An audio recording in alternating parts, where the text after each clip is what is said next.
kids about Trayvon Martin here on this program with educator Jeffrey Canada from the Harlem Children's Zone and CNN contributor, New York Times op-ed columnist Charles Blow. Listen. I used to tell my boys, don't run because they may think you're suspicious. Well, actually, now I have to say don't walk slowly because that also means that you may be suspicious. We have to figure out what is the pace for which a black man can walk in America and be beyond suspicion. That is a crazy conversation to have. There's a whole group of folks sitting here saying, so what do we do about this? How do we prepare kids to say to them, you're growing up to be a man, but under these circumstances, you have to act like it's 50 years ago? Right? That's not where we want to go in this country.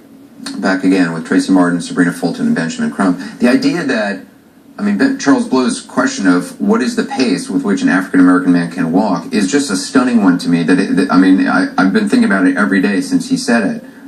Is this a conversation you had with Trayvon? You've had with your other son? Yes, definitely.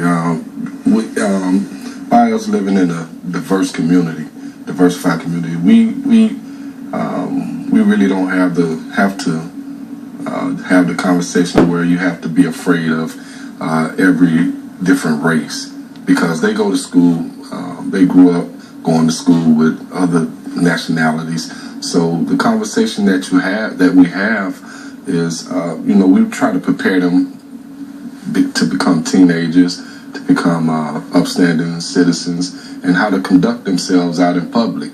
But when you have a situation such as an unarmed teen gets shot in the heart for doing absolutely nothing, you have to say to yourself, what is it that I can tell my child now?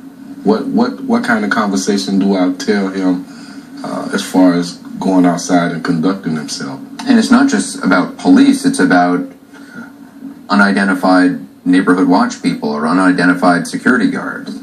What do you tell parents? What would you tell parents out there? That's a very difficult subject for me because my older son, he likes to go out with his friends. He likes to go to the movies and things like that. I'm very afraid right now because I have no clue what to tell him.